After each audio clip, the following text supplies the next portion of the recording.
Danke, Gary. Wenn Sie ein neuer Zuhörer der Sendung sind, wir sind dabei, Dave Hunts Buch A Cup of Trembling durchzugehen, mit dem Untertitel Jerusalem and Bible Prophecy. Nun, Dave, letzte Woche waren wir ungefähr bei Kapitel 8 des Buches. Wir haben über ein Lehrbuch gesprochen, das an US-Colleges weit verbreitet ist. Es heißt Politics in the Middle East. Und für diejenigen, die unsere Sendung letzte Woche gehört haben, es ist ungeheuerlich. Es ist gegen Israel voreingenommen. Das lässt sich kaum beschreiben. Ich gebe Ihnen mal ein paar Beispiele dafür, was es als historische Fakten präsentiert. Nun nochmal, ich habe 2 Kinder am College. Wir bezahlen, Sie wissen ja, es kostet eine Menge Geld, sein Kind zur Schule zu schicken. Alle Eltern, die Kinder dort haben, verstehen das. Also das ist es, was sie bekommen. Ein Zitat aus Politics in the Middle East, also wieder aus diesem Lehrbuch. Die heutigen palästinensischen Araber haben viel mehr vom Blut der alten Hebräer als die heutigen Juden. Noch eins. Israelische Führer haben zahlreiche Friedensangebote der arabischen Staaten zurückgewiesen. Noch eins. Dieses hier, ich krieg das nicht mal raus. Der Krieg von 1948 war ein unprovozierter israelischer Überraschungseroberungskrieg gegen seine arabischen Nachbarn. Tom, wie irgendjemand das mit ernstem Gesicht sagen kann. Wie irgendein Autor diese Aussage machen kann. Und wie du sagst, das ist an Universitäten? Im ganzen Land. Wow, das ist einfach absolut gegen die Fakten. Und wir legen die Fakten in diesem Buch dar. Man kann die Fakten überall bekommen. Geh ins Internet. Geh in irgendein echtes Geschichtsbuch. Unprovozierter Angriff? Israel erklärte am 14. Mai 1948 seine Unabhängigkeit. Sie wurden sofort von den regulären Armeen von 6 arabischen Nationen angegriffen. Wir zitieren Azam Pascha, den Führer der Arabischen Liga, im britischen BBC. Er sagte, das wird ein Vernichtungskrieg. Es wird keinen einzigen Juden mehr geben. Ich meine, die Fakten sind so klar. Ich weiß nicht, ob wir dieses Buch anbieten, Tom. Aber wir sollten es. Myths and Facts of the Middle East. Und die nehmen genau solche Dinge und gehen die Liste einfach durch und geben dir die Belege. Und ich finde wirklich, wir sollten das anbieten. Ich glaube, das tun wir, Dave. Ich werde unseren Katalog prüfen. Nein. Ich weiß, dass wir es bei The Berean Call tun. Aber ich meine in diesem Radioprogramm. Oh. Vielleicht könnten wir es anbieten. Aber schau, als die Vereinten Nationen zuerst einmal, Tom, ich schätze, wir laufen Gefahr, Material nochmal durchzugehen. Aber lass uns einen Moment zurückgehen. 1917 erkannten die Briten an, dass eine Heimat dort drüben, genannt Palästina, die Heimat der Juden war. Sie gehörte ihnen. Die Balfour-Erklärung 1917. 1922 hattest du die Grundsatzerklärung des Völkerbundes, des Vorgängers der Vereinten Nationen. Und sie erkannte an, dass alles, was Palästina genannt wurde, und wir haben erklärt, woher dieser Name kam, dass es nicht Palästina ist, sondern Israel, aber alles, was Palästina genannt wurde, den Juden gehörte. Das war ihre alte Heimat. König David machte Jerusalem zu seinem Regierungssitz. In Jerusalem vor 3000 Jahren. Er hatte ein riesiges Königreich. Es wurde von Gott gegeben. Wenn irgendjemand der Bibel glauben will, die Bibel ist der Grundbucheintrag, unterschrieben von Gott selbst, für dieses Land, für die Nachkommen Abrahams, Isaaks und Jakobs. So einfach ist das. Sie waren dort mehr als 1000 Jahre, bevor sie von Nebukadnezar hinausgeworfen wurden. Und doch gab es dort immer Juden. Ja, es gab immer einen Überrest. Und sie kamen zurück. Und sie lebten dort, bis sie im Jahr 70 nach Christus von den Römern wieder hinausgeworfen wurden. Und dann kamen sie zurück. Sie sind dort. Du kannst die Geschichte lesen. Es gab sehr wenige Araber. Erst 741 eroberten die Araber das sogenannte Palästina, Jerusalem und so weiter. Sie eroberten jüdische Städte. Tatsächlich hieß die Stadt, die sie jetzt Medina nennen, unten auf der arabischen Halbinsel früher Yathrib. Sie wurde von Juden gegründet, okay? Sie waren in dieser ganzen Gegend. Aber das war ihr Land. sie waren dort. Und dass diese Leute sich jetzt Palästinenser nennen, Palästina, dieser Name kommt von den Philistern. Die Philister waren kein semitisches Volk. Sie fielen in Kanaan ein. Es hieß das Land Kanaan. Du kannst das überall in der Bibel lesen. Lass uns nur für einen Moment umblättern, zu 1. Mose 12. Das ist das Land, das Gott Abraham gab, okay? Er ruft ihn aus Ur in Chaldäa heraus und sagt, geh in ein Land, das ich dir zeigen werde. Und 1. Mose 12,5. Sie, das heißt Abraham und Sarah, seine Frau, zogen aus, um in das Land Kanaan zu gehen. Und in das Land Kanaan kamen sie. Das ist nicht Palästina, das ist Kanaan. Und der Kanaaniter war damals im Land. Nun, die Kanaaniter waren ein Volk, von dem Gott in 1. Mose 15 sagte, dass er es wegen seiner Sünde auslöschen müsse. Und Gott würde die Juden dazu benutzen. Und er würde ihnen ihr Land geben. Er hat das Land Isaak und Jakob erneut zugesagt. Das ist 1. Mose 26 und 1. Mose 28 und so weiter. Okay? Nun, erst in den 640er Jahren kamen die Muslime, die Araber in dieses Land. Aber die Juden besaßen es weiterhin. Die Muslime hielten dieses Land bis 1917. Die letzte muslimische Gruppe, die es hielt, war das türkische Osmanische Reich. Aber es gab viele verschiedene Gruppen. Sie bekämpften einander. Es gab Kalifen, die einander ermordeten. Das war keineswegs ein vereintes Königreich. Es ist erstaunlich, wie es sich ausbreitete. Zum Beispiel der Felsendom, gebaut 691-692 von Abd al-Malik. Warum tat er das? Warum baute er ihn dort drüben? Jerusalem wird im Koran nicht einmal erwähnt. Kein einziges Mal. Das war nie ein heiliger Ort für die Muslime. Nun, es war, weil ein rivalisierender Kalif Mekka übernommen hatte, Abd al-Malik vertrieben hatte. Er war angeblich der herrschende Kalif und so floh er nach Jerusalem. Und er baute den Felsendom. Er dachte, nun, dann kommen die Leute eben hierher, statt nach Mekka zu gehen. Aber dann nahm er Mekka zurück. Und so gab er den Felsendom auf. Zu einer Zeit zerstörten Muslime, muslimische Angreifer, die Kaaba. Der schwarze Stein wurde gespalten und die Kaaba wurde verbrannt und so weiter.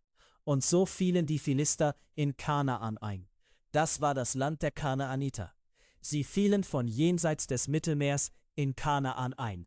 Sie waren kein semitisches Volk. Die sogenannten Palästinenser heute, die behaupten, dort gewesen zu sein und behaupten, sich auf ihre Vorfahren zurückführen zu können.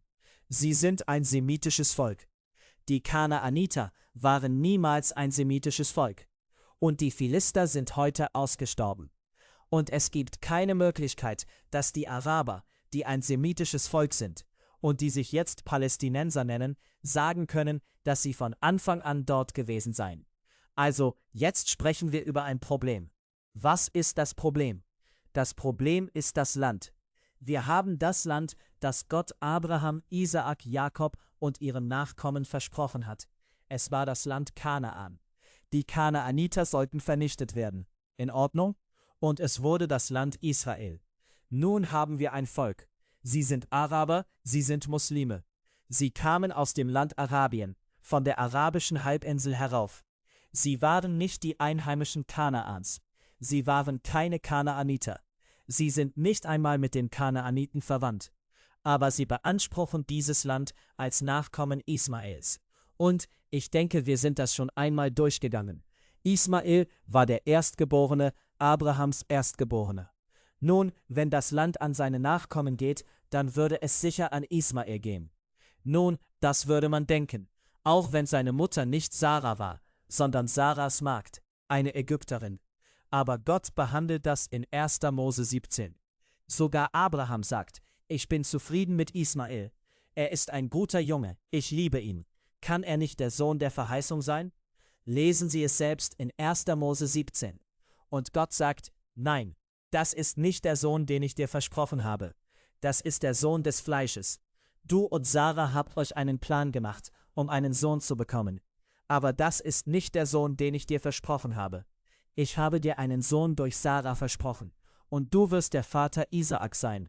Sarah wird ihn um diese Zeit nächstes Jahr zur Welt bringen. Und er ist derjenige, den ich es versprochen habe. Also wird Gott der Gott Abrahams, Isaaks und Jakobs genannt. Er wird nie der Gott Ismaels genannt. Er wird 203 Mal der Gott Israels genannt. Nie der Gott der Araber genannt. Nun, das ist nichts gegen die Araber, denn er wird auch nicht der Gott der Amerikaner genannt, oder der Gott der Franzosen, oder der Gott von irgendjemand anderem. Also ist es sehr klar. Also hier ist das Problem, Tom.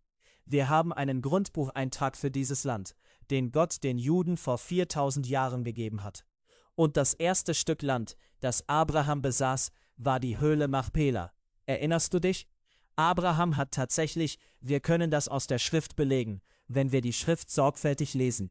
Es ist sehr klar, mehr als 100 Jahre im Land Kanaan verbracht. Nun ist der Islam das Problem.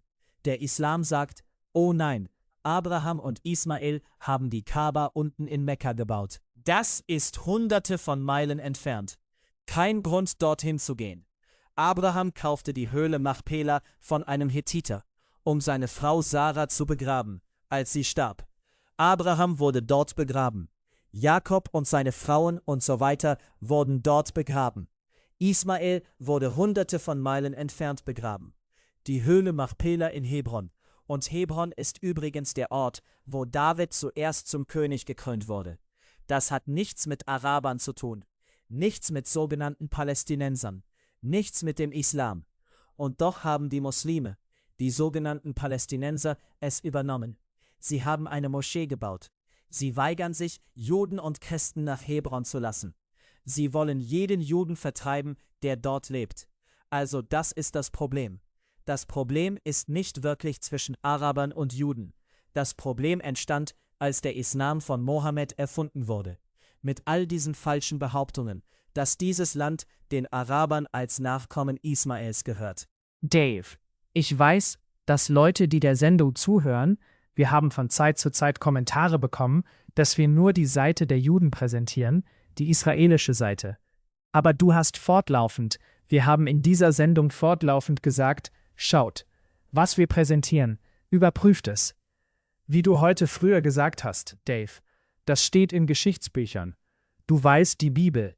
Jeder, der dabei objektiv sein will, kann zu Quellen gehen. Ich meine nicht nur zu dem, was wir sagen, obwohl wir uns auf das beziehen, was wir für wirklich gute Quellen halten, damit sie die Wahrheit darüber erkennen können, was hier vor sich geht. Ja, die Hauptquelle natürlich, die ich gerade zitiert habe, ist die Bibel. Und das ist eines der Dinge, die mich wirklich begeistern. Wenn du die Bibel liest, liest du über echte Menschen, echte Ereignisse, echte Orte. Im Gegensatz zum Buch Mormon, wie du weißt. Ich meine, das ist totale Fiktion. Oder die Bhagavad Gita. Der Koran hat nichts Vergleichbares, das ihn an die Geschichten bindet. Also hat die Bibel nicht nur Prophezeiungen und Verheißungen von Gott. Sie verankert sich in der Geschichte. Bestimmte Orte, bestimmte Ereignisse, bestimmte Menschen. Du kannst sie archäologisch zurückverfolgen. Und dann haben wir natürlich gültige Geschichtsbücher, neuere Geschichtsbücher. Ja, für diejenigen, denen die Bibel nichts bedeutet oder die eine Voreingenommenheit gegen sie haben, wir sagen zumindest, überprüft das historisch. Die Fakten sind da. Aber Tom, die Tragödie ist, und du hast gerade ein Buch zitiert, ein Lehrbuch an Universitäten, sie haben die Geschichte umgeschrieben. Sie haben absolut keine Grundlage für das, was sie sagen. Und es macht mich wirklich wütend, dass sie es wagen, das zu tun. Und es macht mich noch wütender, dass Universitäten das als Wahrheit weitergeben. Weißt du, Tom, ich erinnere mich als das erste Mal, als wir hinter den eisernen Vorhang gereist sind. Das waren damals wirklich harte Zeiten. Und ich erinnere mich, dass ich in der Tschechoslowakei war, glaube ich. Oder war es Ungarn? Und ich glaube, es war in Ungarn. Und ich erinnere mich, dass ich sehr vorsichtig einem Einwohner dort ein Exemplar von The Bridge at Endau gegeben habe. Ich glaube, er war ein Universitätsprofessor. Ich weiß nicht mehr, was er war. Der Grund, das ist von James Michener. Der Grund, warum ich wollte, dass er dieses Buch hat. Das war mein einziges Exemplar. Es war die Geschichte eines kleinen Dorfes auf der anderen Seite einer Brücke bei Andau.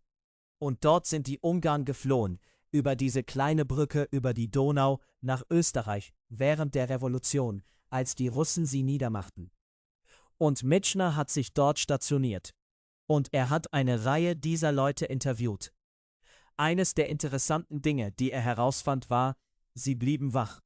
Nun, ich würde darüber zu Christen sprechen. Denn ihr Christen, eure Kinder in öffentlichen Schulen bekommen Lügen, Lügen und Lügen. Und viele von euch wissen es nicht einmal. Ihr seid nicht besorgt genug, um herauszufinden, welche Lügen sie bekommen. Nun, diese Leute waren einfach gewöhnliche Menschen, hatten nichts mit der Bibel oder dem Christentum zu tun. Sie waren besorgt um die Wahrheit der Geschichte, die Wahrheit ihres Landes Ungarn. Und die Kommunisten, als sie die Macht übernahmen, schrieben die Lehrbücher um, schrieben die Geschichte Ungarns um.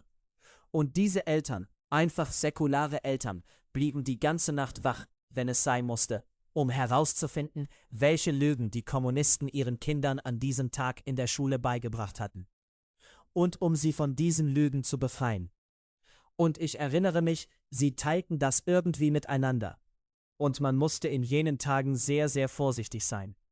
Ein Vater könnte zu einem anderen sagen, wann meinst du, ist ungefähr das richtige Alter? Aber er sagt nicht, er definiert es nicht. Und der andere Vater könnte sagen, nun, ich glaube nicht, dass 7 zu jung ist. Worüber sie sprechen ist, wann würdest du anfangen, ihnen die Wahrheit zu sagen? Und die Universitäten, die wir heute haben, die geben Mythen weiter, Betrug. Sie geben es als Geschichte aus. Es sollte in unserem Land einen Aufschrei gegen so etwas geben. Dave, du erwähnst noch ein anderes Buch. Das ist in Kapitel 8 deines Buches Voices from a Promised Land. Und dieses Buch behauptet oder gibt eine Sicht aus der Perspektive der sogenannten, wie du erwähnt hast, der sogenannten Palästinenser. Nun, was dieses Buch einzigartig macht, denke ich, ist, dass die Autorin jüdisch ist, Penny Rosenwasser. Und sie scheint mehr als nur sympathisch gegenüber den Palästinensern und dem, was sie durchmachen. Nun, Tom, ja. Und sie hat viele Zeugnisse. Leute wurden interviewt und wie ihre Väter und Onkel und Brüder und so weiter von Israelis eingesperrt wurden und die schreckliche Misshandlung und wie ihnen ihre Häuser weggenommen wurden und sie aus Palästina von diesen israelischen Eindringlingen vertrieben wurden und wie die Israelis ihr Land besetzen. Nun, Tom, wie ich im Buch erwähnt habe, du liest das und du denkst, wow, es ist schrecklich. Es ist schrecklich, was die Israelis tun. Aber wenn du immer weiter durch dieses Buch gehst, bekommst du nie die andere Seite. Es gibt offenbar keinerlei Rechtfertigung für irgendetwas, was Israel tut. Die Araber, die Muslime, die sogenannten Palästinenser, sie werden als schneeweiß dargestellt, unschuldig an irgendeinem Unrecht, und du fängst an, dich zu fragen, sind diese Israelis wirklich so schlimm? Aber dann, Tom, wenn du dich zurücklehnst und dir ein paar Fragen stellst. Wer ist es, der versprochen hat, die andere Seite auszurotten? Israel hat nie gesagt, sie würden die Palästinenser ausrotten. Wer ist es, der die Kriege begonnen hat? Wer sind die Selbstmordattentäter? Und was ist wirklich passiert, als die Vereinten Nationen Palästina, wie es genannt wurde, 1947 am 29. November teilten? Sie gaben 18% den Juden von dem, was der Völkerbund ihnen ursprünglich versprochen hatte. Ein großer Teil davon war wegen Ölinteressen von den Briten dem haschemitischen Königreich gegeben worden, um Transjordanien zu bilden. Das lag auf der anderen Seite, der östlichen Seite des Jordanflusses. 1948, als Israel seine Unabhängigkeit erklärte, wurden sie sofort von 6 arabischen Nationen angegriffen.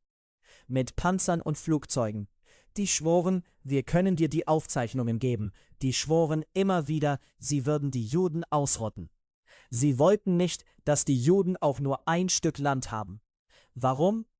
Weil der Islam sagt, es gehört alles den Arabern. Und solange Israel existiert, auch nur einen Quadratmeter hat, ist es eine Beleidigung für den Islam. Es sagt, der Islam ist eine falsche Religion. Allah ist nicht Gott. Der Koran ist ein falsches Buch. Mohammed ist ein falscher Prophet. Okay? Also wer wird wen ausrotten? Und 1948 nahm Jordanien das Westjordanland. Nun, das war Teil des Landes, das Israel gegeben worden war. In Ordnung? Nun nennen sie die Israelis und sagen, sie würden es heute besetzen. Nein, das war Land, das Israel in diesem kleinen Prozentsatz an Land gegeben worden war. Die Ägypter nahmen das, was als Gazastreifen bekannt war. Was taten sie? Sie zerstörten jeden jüdischen Gebetsort. Sie machten sich daran, zu zerstören. Sie jagten jeden Juden hinaus. Kein Jude konnte in diesem Gebiet Bürger sein. Sie machten es zur Todesstrafe, die Juden zu begünstigen. Und du weißt, dass sie heute jeden Palästinenser, der scheinbar Israel irgendeine Anerkennung geben will, umbringen. Nun ist dieses Buch nicht ein bisschen einseitig. Warum erwähnt es das nicht? Das alles wegzulassen. Und wir haben dokumentiert, wie die Israelis diese Leute nicht hinausgejagt haben. Nun schau, das ist ein Kriegsgebiet. Du wirst von Leuten angegriffen. Sie schießen auf dich, okay? Nun, dann wirst du zurückschießen. Aber tatsächlich sagten die Israelis, wir wollen, dass die Araber bleiben. Sie flehten sie an. Und die Araber, die blieben, machen 16% der wahlberechtigten Bürger Israels aus. Sie haben volles Wahlrecht. Einige von ihnen sind Mitglieder der Knesset. Ein Jude kann nicht einmal einen Fuß nach Saudi-Arabien setzen. Okay? Warum stellen sie sich nicht den Fakten und erkennen das an? Du bekommst Predigt um Predigt in den Moscheen. Es ist im Radio, es ist im Fernsehen. Löscht die Juden aus. Hass auf Juden. Das hörst du in Israel nicht gegen die Araber und die Muslime. Und dass sie Frieden angeboten haben, sie haben Frieden angeboten. Schau, geh zurück und lies die Aufzeichnungen. Es war Barak, der Arafat fast alles angeboten hat, einschließlich Jerusalem als Hauptstadt ihres Staates, einschließlich Kontrolle über den Tempelberg. Und Arafat ging weg. Er nahm es nicht an, weil du das Recht Israels zu existieren nicht anerkennen konntest. Okay? Nein, Israel hat ihren palästinensischen Staat viele Male angeboten, unter einer Bedingung, dass sie das Recht Israels zu existieren anerkennen würden. Und sie werden das Recht Israels nicht anerkennen, irgendeinen Teil dieses Landes zu haben. Es gibt kein Zusammenleben mit Israel. Und dann kommen solche Bücher heraus und erzählen solche Lügen. Es tut mir leid, Tom, ich werde hitzig. Nun, Dave, wie wir sehen, wie sich das entwickelt, hat es wirklich dazu geführt, Antisemitismus war ein Teil der Weltgeschichte.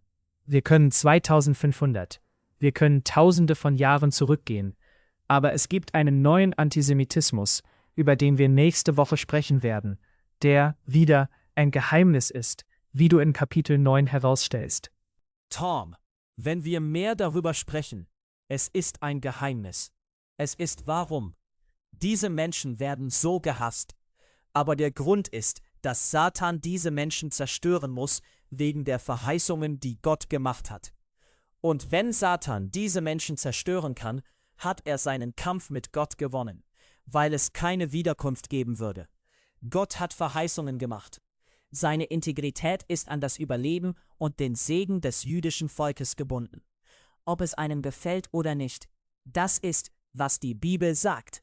Und darauf stehen wir für unsere Errettung, aber auch für das, was sie über Israel sagt.